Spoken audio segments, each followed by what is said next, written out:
We're starting very promptly here. Thank you for coming today, and we're delighted to have a return visit from a woman who became known to us through Megan Noonan on our staff. We had her here in the spring, and she did a wonderful introduction to color workshop. And now we're here again, and we're delighted that you're all here. I'll tell you a little bit about her for those of you who weren't here before. Interior designer and artist Alejandra Munizaga is the founder of Natura Interior Design, a boutique design studio located in the Hamptons. Natura specializes in modern, comfortable, and nature-inspired residential design on eastern Long Island. With a style that can be described as barefoot bliss, open and airy with rustic yet refined qualities, and a thoughtful approach to color, her goal is to transform her clients' home into an extension of their most relaxed and authentic selves. Take a look at her website, which we did. It's so beautiful. With a background in fine arts and an experience in interior architecture, Alejandra brings a combination of an artist's eye and a clearly defined design process to all of her projects. Prior to starting her own firm, she worked at Swank, Hayden, Connell, and NBBJ, and I'm so sorry, two interior architecture firms in New York City, as well as an adjunct professor of fine arts at the School of Visual Arts in New York. She has developed projects in various sectors, in the workplace, residential, and hospitality centers. She is also a member of the IIGA New York Residential Forum, an ASID professional member, and a faculty member at the New York School of Interior Design. Currently, she lives in Hampton Bays with her husband, who is a licensed boat captain, and their miniature dachshund, Pepper. Please welcome Alejandra.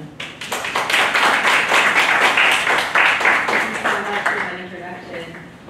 Hi, everybody. Well, thank you for coming out tonight. This is a really nice turnout. So let's jump right into it. So color is one of my favorite subjects of all times. My background is in fine arts, so color was something that was very intriguing, but it just sort of made things happen. And then when I changed careers and went into interior design, it was sort of like a three-dimensional understanding of color.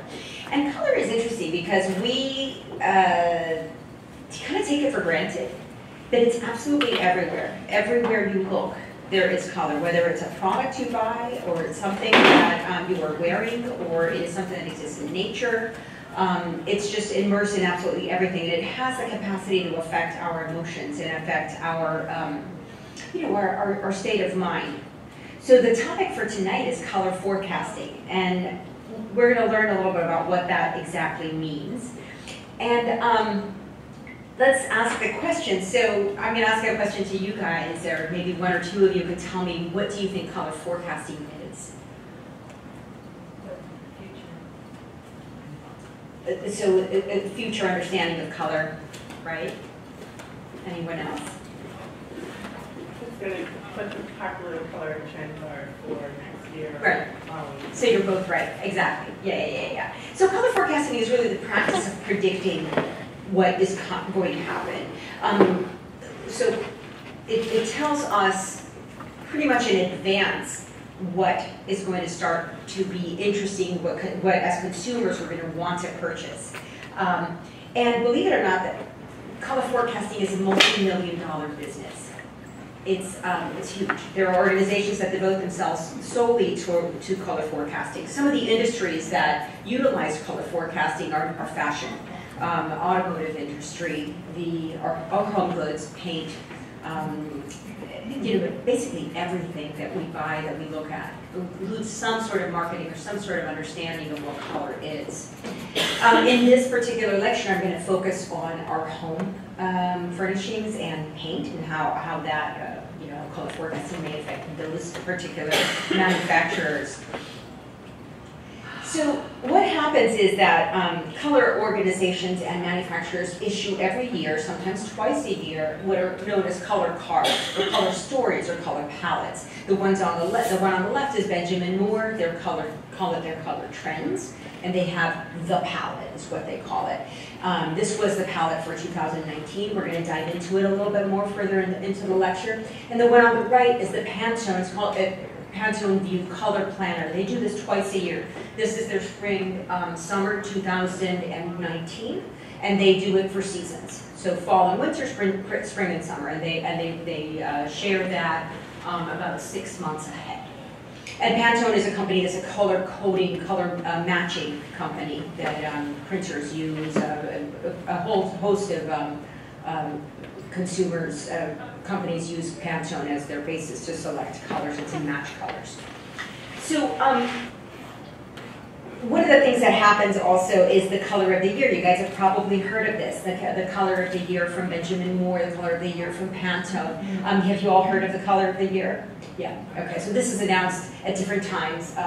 Benjamin Moore announces theirs a few months, they're about to announce theirs in October. The one on the left is Behr. Behr announces theirs a little bit further behind, and their color of the year for 2019 was called Blueprint, and we're going to look at that and where that inspiration came from. And all the way at the right we have Living Coral, which was Pantone. Pantone waits until December before they tell us what it is, and we're all like waiting and waiting, and then they come out with this color, and they tell us why. So that's what interests me, is the why.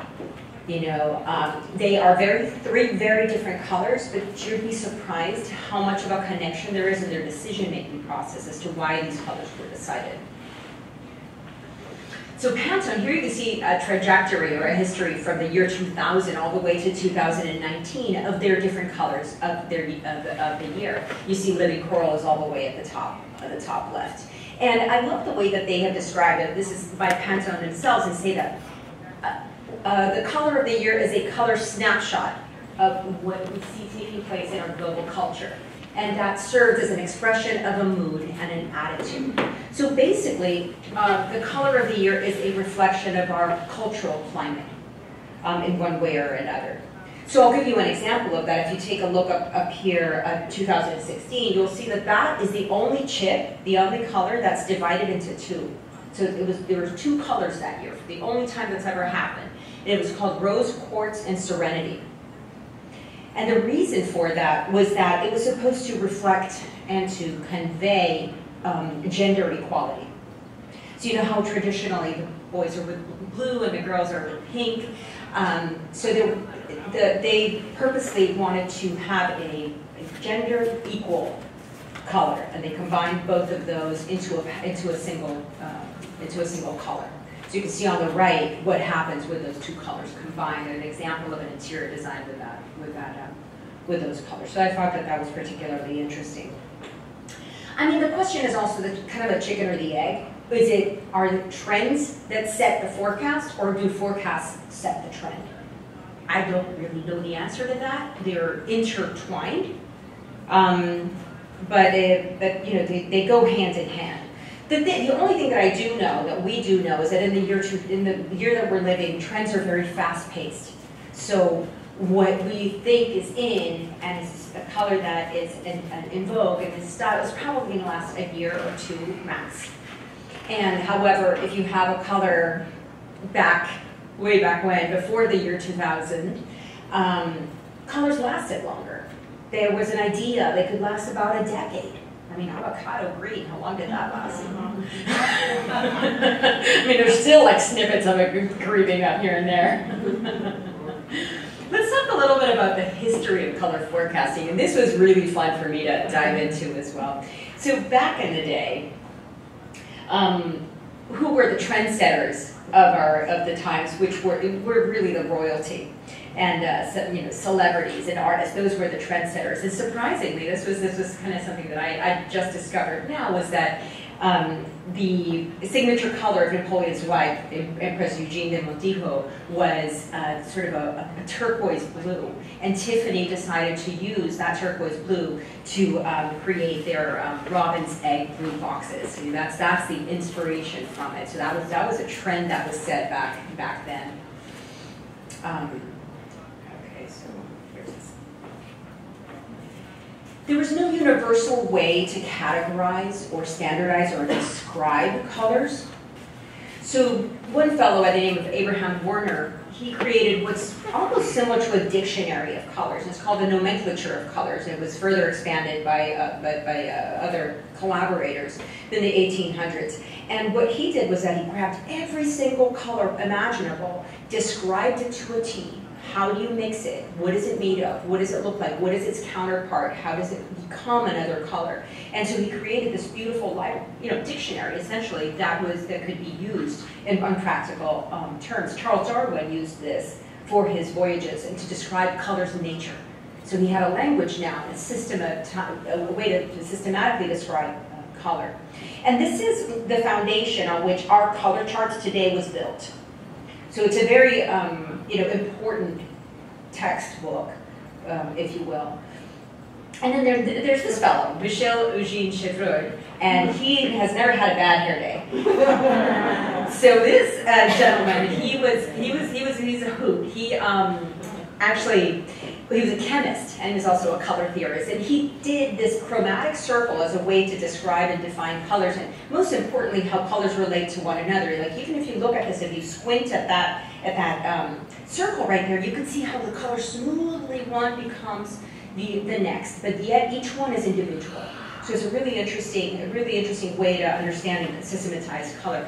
He was considered a bit of a charlatan because he kind of combined science and mysticism, sort of the psychology behind color, but he saw that color has a profound impact on our emotions and the way that we feel, the way that we, that we perceive the world.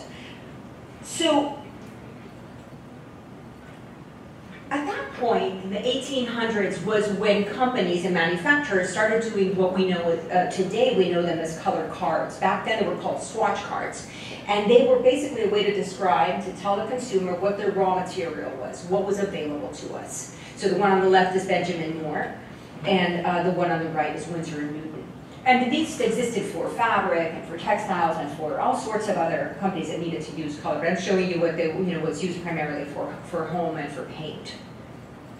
So what happened was that subtle changes over time, so these are like very raw basic colors, but subtle changes over time as these colors progressed started to show what the consumers were buying, what consumers wanted.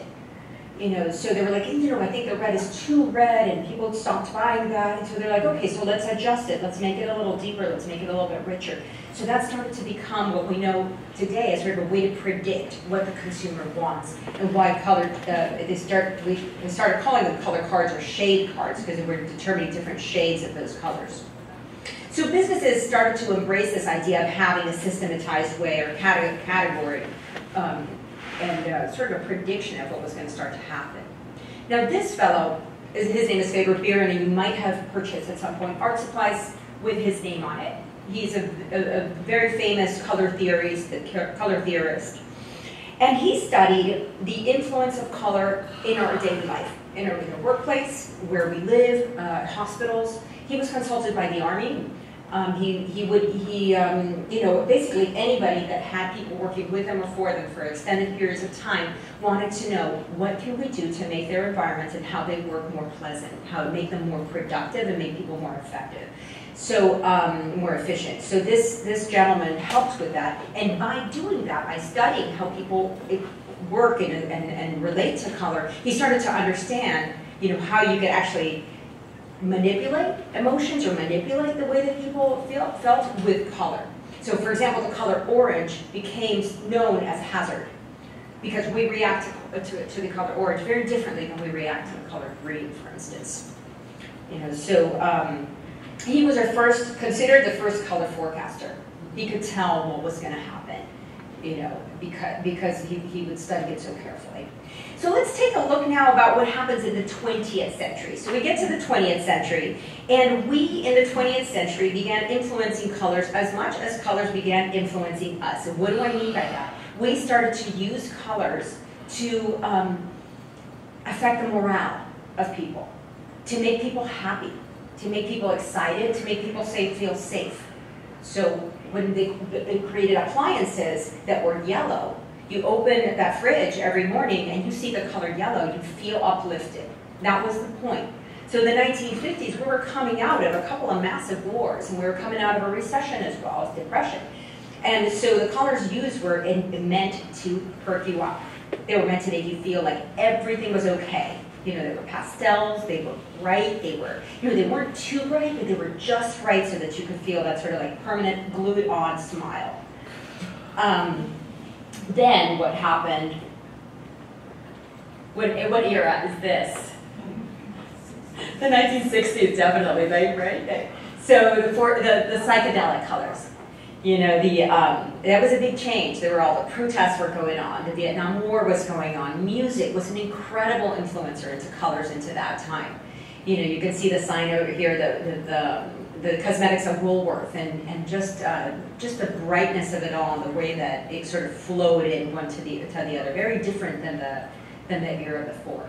In the 1970s, there was a downturn of the economy. There was a recession. And there was sort of a return to home, and the colors became earthy, a little bit more somber, a little bit safer. I mean, so colors like green that we associate with nature, we do make us feel safe, and so there was a sort of like, let's strengthen those colors inside the home. The orange and green and brown. Now the combination of them, I don't particularly think works that great, but they loved it back in the day. And then came the 80s. Right, so the 80s, there was an economic upturn, and graffiti artists such as Keith Haring became really influential. You know, so black and white and bold colors. I remember, you know, Madonna, and there was just sort of this bravery, a little bit too much. So if you notice, there's a pendulum that happens in the decades. A pendulum, you know, both in economy, in culture, and as well as in the way that we interpret and that we see and that we use color. And then 1990s. The 1990s was beige. It was, there was a bit of a economic downturn after the 80s as well. There was again a return to safety, and it was all about those neutrals. Textural neutrals, but neutrals. It was just an overload of beige. And then what happened in the early 2000s is this sort of practicality and comfort. The open plan became extremely popular. Opening up kitchens. I don't know if you guys built or renovated in 20 years ago, but everything was about let's open everything up. And so the other thing was this idea of stainless steel and white and blues and just making everything feel very cool, almost like a spa. You know, the whole idea of like let the spa come into my bathroom, and the spa, and like, you know, how I want my bathroom to feel like a spa. So this sort of you know, sense of comfort. So now let's talk a little bit about how our colors determine, like what is the forecasting system and how does it work? So I told you, as I mentioned before, color forecasting is a multi-million-dollar business. It's a very big business. There are organizations that devote themselves solely to color forecasting. 3 of those that are very well known, the primary ones, are called CMGs, so Color Marketing Group, or the Color Association of the United States, which is here. And then there's an international organization called the International Color Association. It's based in France. And so who is part of these organizations? They're members and professionals that come from all sorts of different industries. So you have architects, you have artists, you have designers, you have also people that work in the advertising field. There are even people that have nothing to do with color that are more scientifically based, and they are members of these organizations. And they get together, and they're also called, at least in the US, they're called the color czars. So they get together at conferences and summits, sometimes more than once a year, to determine what colors are going to be, what trends are going to be set. So it's not, when they work together, it's not just about, you know, I think this is a beautiful color. These members and professionals have done a great deal of research. They've gone to trade shows, they've gone to stores, they've visited you know, other companies, they've looked at media, they have, you know, just all sorts of back research, and they have come to these meetings, they come to these summits with an idea in mind. So they say, I think based on my research, this is what's happening in the economy today, this is what's happening in society today, this is what I've seen is going on, this is what I believe is going to be interesting. And they all meet, they present together, they do a presentation together, and then they sort of brainstorm and collaborate together to come up with a cohesive palette that makes sense to all of them. So it's, for example, this meeting right here is the International Summit from CMG, and it lasts 4 days. And they sleep, eat, drink, color, all those 4 days. And they lock themselves in this, I don't know, hotel, and they work on determining what's going to be happening. They work 2 years in advance. So that's sort of what the color forecasting happens 2 years in advance. And they develop what's called a mood board. Does anybody know what a mood board is? Do you have an idea? So a mood board is really a compilation of images or words, swatches, just sort of inspiration that sets the tone and sets sort of a ground for us to have a look and a feel and an idea of what the color story is about. So it's really telling us a story with images, words, and color samples. So see, right here you can see it, the woman that's pointing at the table. These are color stories that are put together, or mood boards that are put together. You walk through them, and they give us sort of, a nice background of what this is. This is a little bit more closer up as to what a color mood board could look like. So once they're powwowed and they've come together and they've determined, sometimes they come up with 20 colors that determine a palette for that, for a specific year. Other companies are slightly fewer, but it could range anywhere between 10 to 20 colors. That's what they know, what you know as your color story or your color palette. Usually they also will offer a key color, a color of what the manufacturers later call a color of the year. So it's a key color that kind of everything rotates around. And then when they have all this information compiled, they will give a report out to all the manufacturers and companies that are interested. We don't see it. We, the general population, does not see that report. You have to be either a member of that organization or you have to be a company that uses their services. You pay for it, basically. And then manufacturers themselves, such as Benjamin Moore, or Behr, Sherwin-Williams, or any sort of home furnishing or textile, they take that information and they interpret it. They don't go exactly and use every little color that these guys provided. They interpret it and use it and create their own palettes. So it's a multi-layered system of forecasting. Pantone is sneaky. Pantone has, as I told you, they're a color matching company, and they create color chips and color cards that we can match with virtually every color on Earth. And they have a secret meeting twice a year, somewhere in Europe, and there are 20 members. And these are professionals that either work for Pantone or have been carefully selected, and they meet in secret, and they come together and they create what is known as their color palette store, the Pantone book. And they do choose that one color of the year as well. And this, this is our 2019 is Living Coral. That's the color of this, or beautiful color this year. I actually love that color. So let's talk a little bit about what color trends are. Trend tends to get a little bit of a bad rap. You think a trend is like, it's just something that really has no substance or meaning. But actually, I love this. A fad is a flash in the pan, and a trend is something with a little more practicality and purpose. So a trend really it indicates a developing of an awareness of something. There's a reason why people are preferring a palette. There's a reason why we're preferring colors that, in the 1950s made us happier. And in the 1970s, we wanted colors that wanted to make us feel safer. So there are valid reasons, and they have a purpose behind them, and they are practical. So whether the trend lasts a year or two, or it lasts 10, that's really kind of a sign of our times also, that everything nowadays is a little faster. So let's take a look at what some of those color trends are. So CMG we saw the color marketing group. This 2019, they come up with their key color, which is Future Green. Now, they don't share with us their palette. So we don't really know the details of this. If I worked at Benjamin Moore, I might be able to tell you guys and then get into a lot of trouble. But they did describe it, and the description is that they are toned down, 2019, slightly gray, however growing, with a growing sense of resolve, determination, a way to live happily in our increasing technical world. And that's a really important sentence right there. So our live happily in our increasingly technical world, because you're gonna see that repeat itself in the palettes that are created by all the other manufacturers as well.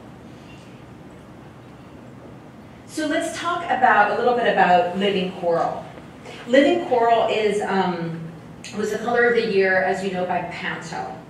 And so what's interesting about this is that Pantone, this color can be interpreted by manufacturers. So sure, this one on the right is Sherwin-Williams, created a paint similar to Living Coral. It's not exactly it, but it's sort of an interpretation of it. And multiple paints thereafter. There's also palettes that come together with Living Coral. So what does Living Coral tell me? Living Coral is, according to Pantone, it's a vibrant yet mellow color.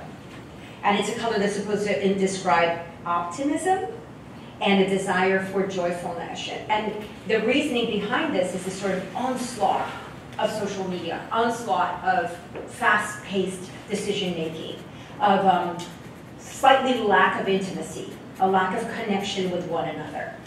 And that's, you know, it's crazy to think that a color is supposed to symbolize something that makes all of that feel somewhat better.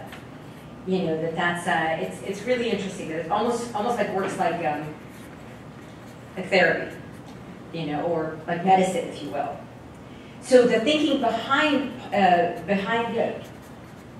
Living Coral is very similar to the thinking behind this green. They are two completely different colors, but they have the same motivation, which is to live happier in this increasing technical world. So that's Living Coral. I wanted to show you also the ways to interpret a color. You know, when we see, oh, Living Coral is the color of the year, you think you pretty much have to paint everything that color, and you have to fill everything with that color. There are multiple ways to interpret palettes. You can include a piece of furniture that has that item, and everything else around it be very neutral and very cool. You can create an accent wall with it. You can pull in accessories that have it. You know, so you can bring in trendy colors into your home without seeming overly trendy, and you know that you can always paint your wall again. You can always get rid of those pillows and find you know, replaceable pillows. So don't worry about, like you're saying, oh, my concern is that I'm going to seem too trendy and this trend is going to pass. You know, if you fall in love with a color, like I fell in love with this guy, with Living Coral, there are multiple ways to pull that in. So we saw this a little bit earlier, but kind of in a different context. Let's look at what the color trends are for Benjamin Moore. And as I mentioned to you, Benjamin Moore receives the information of these big organizations, the secret guys up there. But Benjamin Moore also has an in-house department that decides on what's going to be used and what not. So they take this information, they have their own data, they have their own research, and they combine that to come up with a palette. And it's no, you know, it's not serendipity that the colors that are lightest are at the top and the darkest are at the bottom. They have usually a gradation because they want, you know, these colors can function on their own, but they should also be combined with one another. So if you see at the top, you have your lightest, then you have your mediums, and then you have your darkest. So you know that you could paint your walls with your lightest. You could pull some furniture that are from the neutrals, and then maybe you bring a rug that's from the darkest. So you can actually work with the complete palette if you want. So it gives you a nice variety. Now the color of the year for Benjamin Moore is actually gray. It's a type of gray, and it's called, I completely spaced out, Metropolitan. Metropolitan is from the Affinity collection. It's a beautiful gray. This is an example of what it looks like. It's very soothing. It's a calming gray. It, you know, it's supposed to convey contemplation, so sort of contemplative state of mind or being reflective. And again, the reasoning behind it is because of our fast pace and our connection to technology, our over-connection to technology. And I'm absolutely guilty of that as well. I'm constantly stuck on my phone. I mean, if I don't have my phone, I feel like I don't have my right hand. You know, so it's just this idea that we are so dependent on technology now, and there's a need for sort of reflection and returning to a sense of calm and stability. Maybe not, you know, sort of reducing the pace of things. And this is a color that reflects that. And it's interesting because this was their interpretation of that same theme. Living Coral was Pantone's interpretation of the same theme. And the green was CMG's interpretation of the same thing. So, you know, it's fascinating to me that color prediction doesn't have to be precise, but it can be, it's almost like you are given 3 words and you come up with a haiku, you come up with a haiku, and I come up with a haiku. It's going to be different no matter what, but they're the same 3 words. So that's sort of the thinking behind color forecasting, is that it sets a mood, it sets a direction, it sets a reason, and then you go with it, with your product, and you know, send it out to the world based on what works and what you believe in for your company. So that's just sort of a side note. Another color that's really fascinating to me for this 2019 collection, Benjamin Moore, is Head Over Heels. Head Over Heels. It's just, I love the name of it. What I want to be in my next life is the person that gives the names to these colors. I mean, like, you know, head over heels, and it's just, you know, gorgeous. And interestingly, it's a very subtle pink, but there is a return to softness also this year. There's a sort of return to, you know, the year before it was so bold in colors, and right now it seems like everything's a little bit more muted and more gentle. And however, it is a confident color. You know, it takes confidence to paint your room pink. It does, right? Yeah, exactly. It's a sophisticated color too, very ethereal, but it is confident. Another one from the Benjamin Moore 2019 palette is this beautiful color called Smoke. One of the things that we worry, or at least I worry about with regard to color, is that I'm going to waste money painting my house a color that's going to go out of style in a year. And I'm stuck with these walls, and I have to get the painter back in again, move all the furniture, and then paint all over again. So there are colors that are trends that you can tell if they're going to be classics or not. And this is one of them. This is Smoke. And how do you determine a color that can be classic, and how do you even know that? One of the ways to do that is to think, how malleable or adaptable is it to a style? So if I can put it in a traditional setting and it works, yet I can put it in a contemporary setting and it also works, it's a color that you know is going to be able to probably adapt to the test of time. You know, so no matter how much time passes, it still is going to work. Smoke is a bluish gray. It works really nicely where it has light hitting on it, because it kind of changes throughout the day. It's nice to set the tone in a vestibule. It's also, on the right, it's used as cabinets, and really gorgeous cabinet colors. And right there, that's a laundry room. I really would love that laundry room. I know, right? But yeah, so, you know, so just as these 2 colors are here, this one as well, I would say Metropolitan is a very classic gray. It's a slightly warm gray that can be used. I don't think this thing is going to go out of style. This one, you know, we're kind of pushing it. I don't know, but it's fun. And it's in its own quiet way, it's bold. And then there's, you know, as we were working down the palette, the Benjamin Moore's dark ones, and this one is one of the darker ones, and it's called Kendall Charcoal, the one with the little swatch that's right there in the middle. The reason I showed the 3 swatches together, so you can understand that colors, they don't work on their own.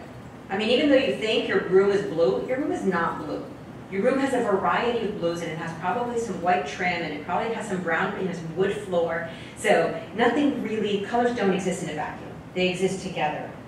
So something like a charcoal will work beautifully with a cream and white, you know, such as in the example in the hallway to the left of it.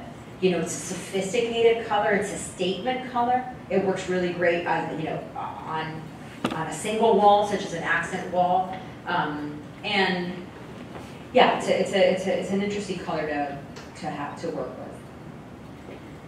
Another manufacturer of paints that you probably know is called Behr.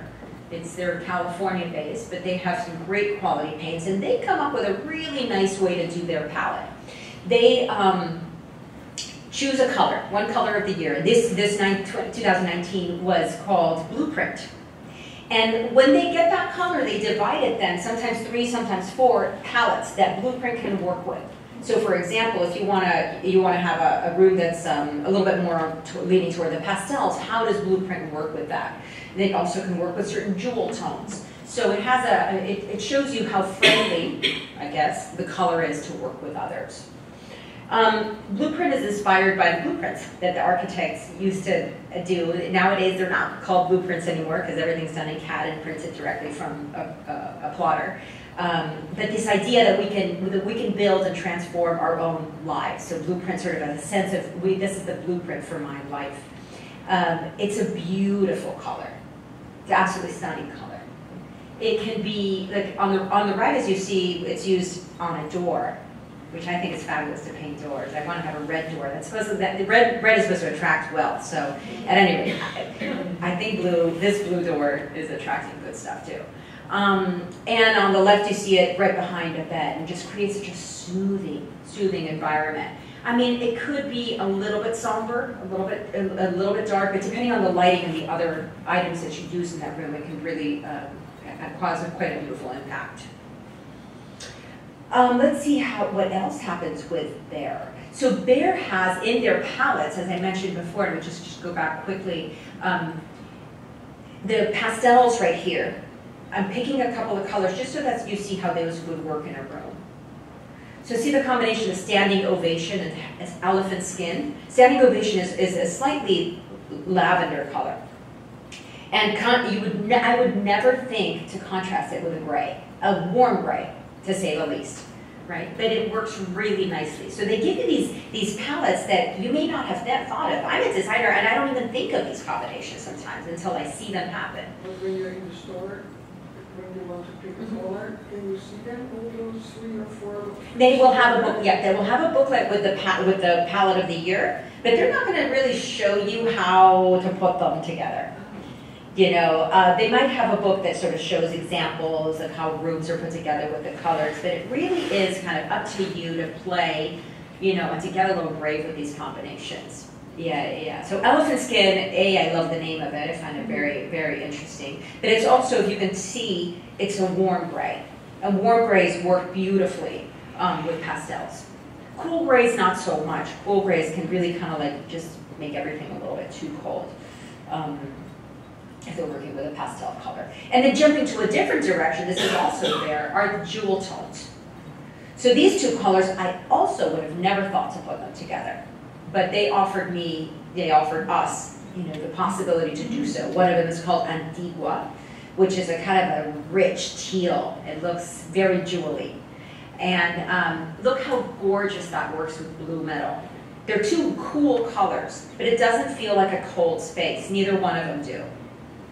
You know, they're just sort of deep. And what Behr's thinking behind their color palettes for 2019 was, again, a return to depth, a return to meaning, and a sort of a soothing and calming effect. So all 4 that we have looked at, oops, oh my God, I'm knocking this thing over. Pantone, Benjamin Moore, Behr, and am I missing one? I think not. Oh, and of course the color management group. They're all sort of aligned in terms of their philosophy of what they're looking for with the colors. Let's talk a little bit about 2020. So 2020, we have some snippets of what's going to happen. We have very few snippets, believe it or not, because these guys, they hold back their information until the very last minute, and I don't blame them. You know, this is what they do. They sell products. So in the home industry, we have the friendliest one in terms of who gives us the information the soonest is Behr. I love these guys. And their color of the year, which we already know, is called Back to Nature. Everything in 2020, supposedly, from what I have been discovering, is all about this return to nature and connecting with not just nature on how nature looks, but how nature is kind of underneath. Like, what are the phenomena in nature, the underwater, what's happening with, you know, how do natural elements contrast one another as well, which was quite interesting to me. So this color, Back to Nature, beautiful, fresh, and what Bear does is that they connect them, as I mentioned to you before, with various other colors. So you see the colors that are at the bottom right there. That's called Restore. So that palette is called Restore. I mean, it totally says Restore. You know, very, very meditative. Very, very peaceful and meditative. There's a depth and complexity to these colors that is quite attractive. This is another one of their palettes for 2020. So now you guys know that you can go to the store and say, I know what's happening in 2020. Let me tell you. Atmospheric, it's called. So it's a variety of neutrals, but they have, notice how, okay, so let's pretend that we take away, you can do this with your eye, take away the mauve or the lavender, just with your eye, and let the other 4 colors work on their own. Think, right? So it's a neutral palette, it's okay, but just by bringing in that dusty mauve, it changes everything. I mean, it really, really creates a sort of a nice, I don't know how to describe it, but it's almost like fun, an element of fun to the neutrality. The one on the left is called something like Creamy Mushroom. I'm not sure I would like that name on my walls, but I love the color. And the other one is Dusty Lilac, the one on the right. Beautiful colors combined, you can have a lot of fun with them as well. They're very understated. Again, this is about soothing, it's about restoring balance. And that's, you know, one of the things that's going on in our world today is there's just a lot of imbalance. There's a lot of, you know, a lot of arguing, a lot of fighting, a lot of just sort of uncertainty. And so this need to kind of restore at the home level, be able to, you know, to have some sense of calm and balance at home is very important. And color can help you do that. Sherwin-Williams is also quite friendly. Oh, wait, let's go to Pantone first. Pantone doesn't disclose their color of the year, but they do give us a little bit of snippet about the story of what's going to start happening in spring and summer in their book. And they are, again, a return to nature and sort of the underbelly of nature, the stuff that we don't typically see, the coral, the you know, the lava, the stuff that's that's happening under the strata of the earth. So browns and teals and deep ocean blues. So it's just an interesting combination of colors. And I sort of pieced together this mini mood board to give you a sense of what that direction is. Then our other friend, Sherwin-Williams, is also friendly because they share their 2020 palette ahead of time. And one of their palettes is called Mantra. And as I was talking about before, it's just this sort of idea of meditation in the home or with color. Mantra is a very, very soothing palette. They have grays, gray neutrals, again with blushes and pinks. And just this very minimal approach, yet kind of a little sparkly, a little bit like a little unexpected sparkle here and there. Yeah, I find this a really nice, interesting direction. I think that there's sort of, if 2019 was soft and introspective, this is becoming sort of meditative and contemplative and almost zen. It's like, you know, Japan meets Scandinavian modern kind of vibe. Sherwin-Williams also has a palette called Alive, and these are more towards the jewel tones, but if you notice, they can go either dark and deep, or they can go, you know, light and ethereal. So this one over here on the right is called the Sleepy Blue, and the one on the left, the walls are called Navel. So let's talk a little bit about what makes a palette classic and timeless. You know, we talked a little bit about this idea of being malleable and being adaptable to a style, to any style. So whether you put it in a traditional setting or whether you put it in a more contemporary setting, will it work? And one of the things that also defines classic and timeless is something that can just be used over time, that you've seen it done before, that has worked. You've seen it done now and we'll see it done in the future, and you know that it's going to work. Black and white. You can't go wrong with black and white. Now, My only 2 cents that I might add as a designer to that is don't just use black and white. Think about adding warmth to that space. Think about the textures that you want to bring in there. Whether they're wood or natural fibers or green elements or plenty of sunlight. The black and white totally on its own can be very stark also. So consider also the whites that you're using. So the white can have a touch of yellow or can have a little bit of a warm undertone, and that'll work very well with black as well. There's no such thing as a pure white or a pure black.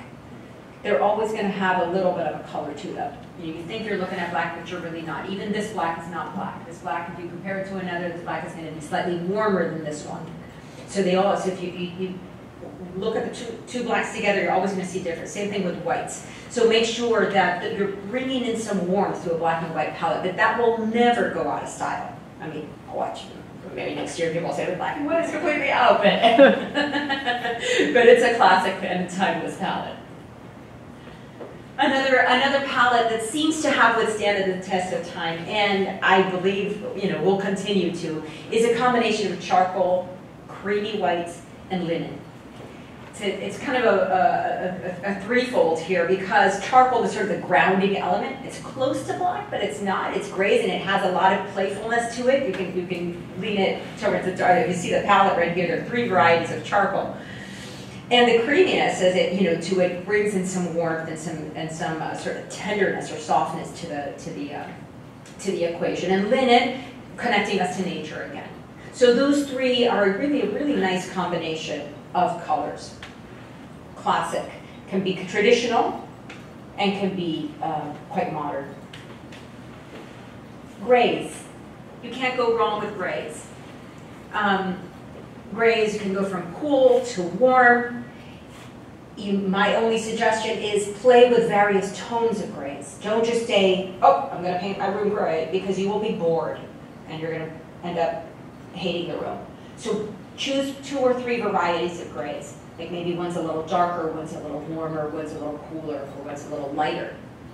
Mix it with white. Gray and white, gray and cream, gray and off-white works beautifully, and always bring in a pop of color, whether that's a pink or a green or a yellow. Gray works really beautifully with pink, and works very nicely with yellow as well, even orange. It's a very friendly color. It may not seem so. It may seem like, I don't want to be your friend, but gray is a very friendly color.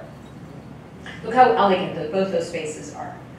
Notice the white above, how expansive it seems. Granted that they're very high ceilings, but you can definitely play with grays and make your room seem very, very elegant. And then finally, I would say navy and white is a palette that has always been beautiful, and I think will always continue to be beautiful. I love it in combination with gold or ochre, maybe even a pop of orange because it's complementary. But I mean, look at these 2 spaces. Even the one on the right that's so bold with those navy walls. I could see that 10 years from now. I could see it 10 years ago. I could see it today. I think that's a really sort of elegant palette. So in conclusion, guys, I think we're good on time. What I want to give is a little bit of time for questions and answers and to have a bit of a conversation with you. Color is absolutely everywhere. It's essential to us. And now that you have a little bit more inside information as to what's forecasting it, I'd be curious to see, like, you're going to start to notice and be like, that's changing color, that's the new color, Be cautious with the trends and overusing them. They're great, but lean towards what feels right to you. We all have very good instincts, and I know that you guys do. With what feels that kind of makes sense to you. Color has a language of its own, and we intuitively speak it. So I thank you so much for being here, being part of this, talk or conversation with me, and I'd love to open it up to any questions that you have, or any thoughts, or any ideas. Thank you.